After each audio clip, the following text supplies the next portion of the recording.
નમસ્કાર, મારું નામ ડૉક્ટર તેજેન્દ્ર પુરોહિત છે. હું પશુપાલન નિયામકની કચેરી ખાતે મદદનીશ પશુપાલન નિયામક તરીકે ફરજ બજાવું છું. મેં અમારા ડિપાર્ટમેન્ટ માટે ઘણી બધી એપ્લિકેશન્સ બનાવેલી છે. આ વખતે મને નરોડા વિભાગમાં બોર્ડ નંબર 11, 12 અને 14 માટે જે ચૂંટણી યોજાનાર છે તેમાં પ્રિસાઇડિંગ ઓફિસર તરીકેની જવાબદારી આપવામાં આવી છે.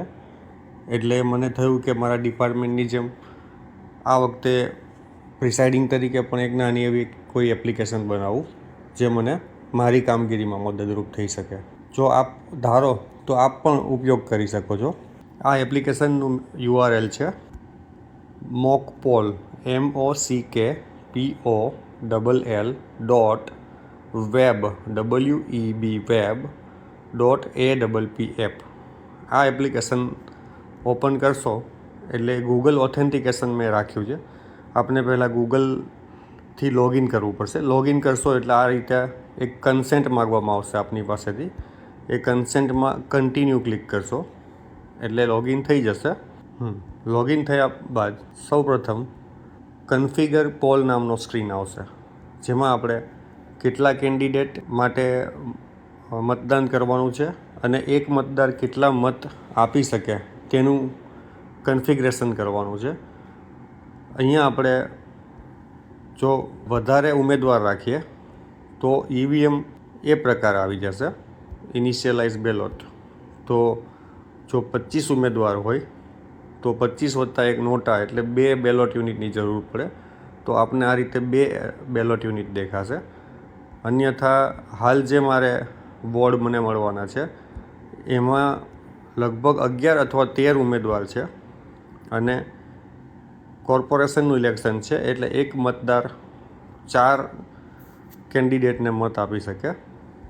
એટલે એ રીતે બેલોટ યુનિટ આવી જશે. અહીં ઇનિશિયલાઇઝ બેલોટ યુનિટ પર ક્લિક કરવાનું છે એટલે આ રીતે બેલોટ યુનિટ આવી જશે. હવે મલ્ટિપલ ઓપ્શન્સ હોય ત્યારે નીચે રજિસ્ટર વોટ્સ નામનું બટન હોય છે અને આપણા જે બેલોટ યુનિટમાં સામાન્ય રીતે જે સેટિંગ હોય છે એ મેં એપ્લિકેશનમાં એડ કરવાનો પ્રયત્ન કર્યો છે અને મેં મારા હોબીથી એજ્યુકેશનલ પર્પઝ માટે અને મારા પોતાના અંગત ઉપયોગ માટે કરેલું છે. ચૂંટણી પંચનું અથવા કોઈ પણ સ્ટેચ્યુટરી બોડીઝનું આની પાછળનું કોઈ અનુમોદન નથી, જે ખાસ ધ્યાને લેવા વિનંતી છે. આ રીતે એક સ્ક્રીન આવી જશે રેડી ફોર પોલ અને આપણે મતદાન કરવાનું છે. એના માટે આપણે અહીંયા 4 મતદાર પસંદ કરવાની, 1, 2, 3, 4 અને રજિસ્ટર બટન પર ક્લિક કરવાનું છે. જેથી અહીંયા આપણે જોયું કે કેન્ડિડેટની બાજુમાં કોને કેટલા મત પડ્યા એ આપણે જોઈ શકશું.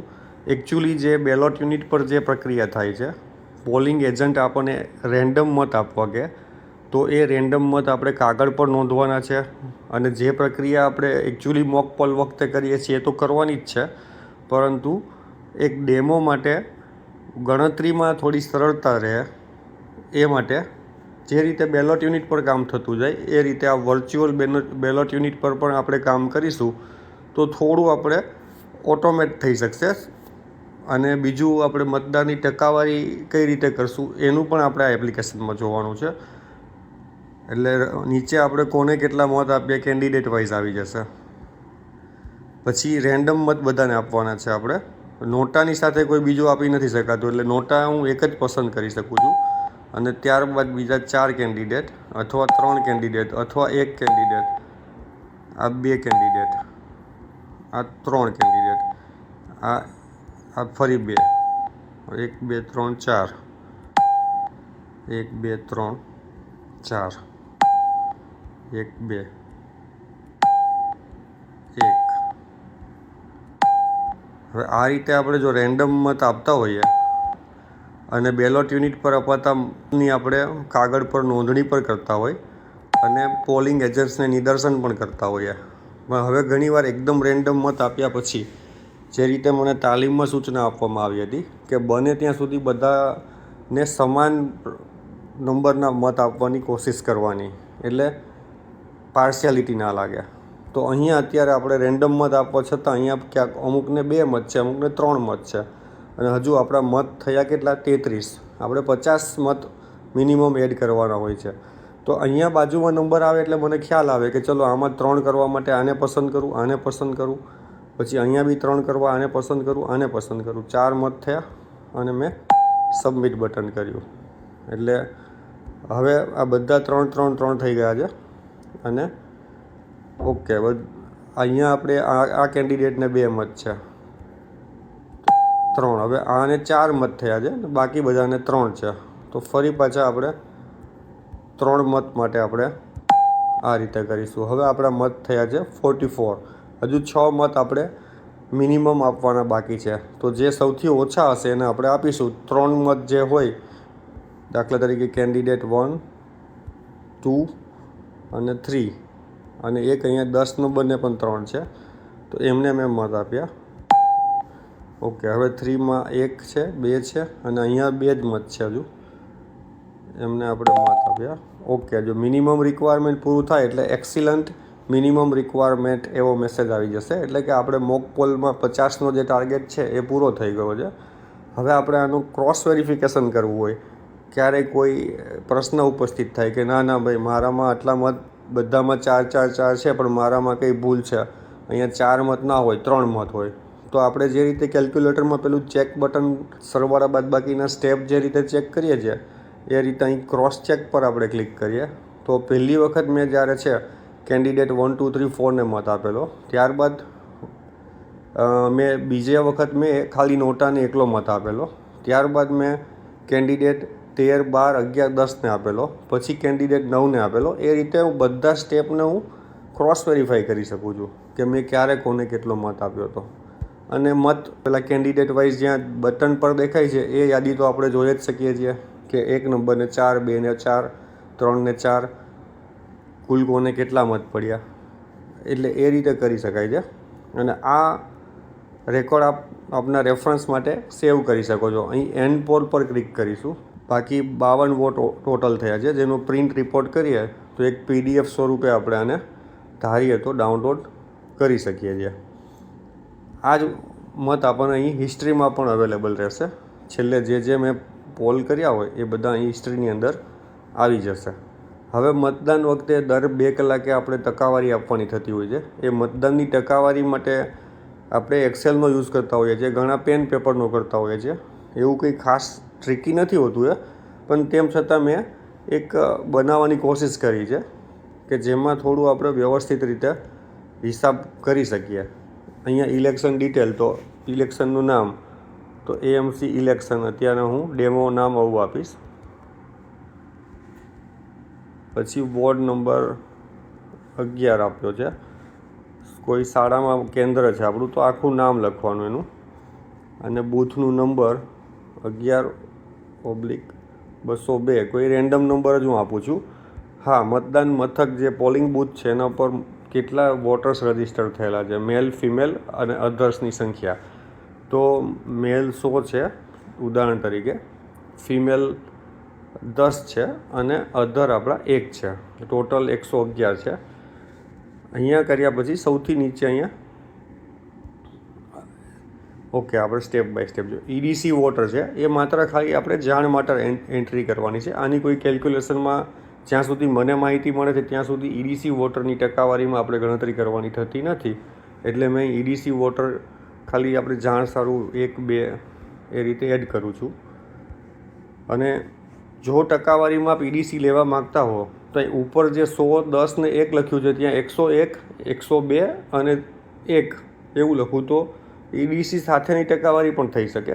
પણ જ્યાં સુધી મને સમજાવવામાં આવ્યું છે ત્યાં સુધી EDCને આપણે ટકાવારીમાં ધ્યાને લેવાના નથી. અહીંયા ખાલી આપણે મતદાનનો શરૂ થવાનો સમય 7 વાગ્યાનો અને પૂરો થવાનો સમય 8 વાગ્યાનો આપણે નક્કી કર્યો છે. ક્યારેક એવું બને કે આના પછીના કોઈ ઇલેક્શનની અંદર મતદાનનો સમય કોઈ અલગ હોય તો આપ અહીંયા 8 વાગ્યાનો કરશો અને સાંજનો જે સમય નક્કી થયો હોય ચૂંટણી પંચ દ્વારા એ સાંજનો સમય અહીં નાખશો અને જનરેટ સ્લોટ્સ પર ક્લિક કરીશું આપણે. તો 7 થી 9, 9 થી 11, 11 થી 13, 13 થી 15, 15 થી 17 અને 17 થી 18 સુધીના સ્લોટ્સ બધા જનરેટ થઈ જશે. અને સ્લોટ્સમાં મેલ, પછી એના ટકા, ફિમેલ એના ટકા, અધર એના ટકા અને ટોટલ અને એના ટકા એવું આવી જશે. હવે દાખલા તરીકે પહેલા કલાકની અંદર આપણે 10 મત પડ્યા પુરુષમાં, 1 મત પડ્યો સ્ત્રીમાં. આ એકદમ ઉદાહરણ માટે લખેલા છે. અહીંયા આપણે લાસ્ટમાં આવેલું સેવ બટન ક્લિક કરવાનું છે, સેવ, એટલે આ ડેટા સેવ થઈ જશે. ત્યારબાદ 10, 1 અને સેવ. ત્યારબાદ આપણે અહીંયા 20, 2, અહીંયા 1 અને સેવ. ત્યારબાદ ફરી પાછા ડેમો આંકડા નાખું છું, 20, 0 અને સેવ. એટલે આપણે જોઈશું કે સાઈડ બાય સાઈડ એની ટકાવારી ઓટોમેટિક આવતી જાય છે. પછી 5 વાગ્યા સુધીનું તો 10, 1 અને સેવ. હવે અહીંયા ફરી પાછા 1, 1 અને સેવ. હવે આટલું કરવાથી શું થયું, આપણે પહેલાં 7 થી 9ના 10 પુરુષ મતદારો જેની ટકાવારી 10 થાય છે, ફિમેલમાં 1 આવ્યા હતા જેની ટકાવારી પણ 10 થાય છે, અને ટોટલ 11 મત પડ્યા જેની કુલ ટકાવારી 9.91 થાય છે. અહીંયા એડિટ કરીને આપણે ફરી પાછા આંકડો સુધારી પણ શકીએ છીએ, પણ આમ કરવાથી નીચે પ્રોગ્રેસિવ ટેબલ ઓટોમેટિક બની જશે. 10, 20, 40, 60, 70 મત થયા, અને આ બાજુ પુરુષની ટકાવારી, આ બાજુ સ્ત્રીની ટકાવારી, આ બાજુ અન્યની ટકાવારી. અહીંયા અન્યમાં આપણે 1 મત આપ્યો હતો અને 1 જ અન્ય હતા, એટલે આપણે 100% થઈ ગયા હતા. કેટલા વાગ્યાથી 100% થયા હતા? 11 થી 13ની વચ્ચે 100% થઈ ગયા હતા એમના.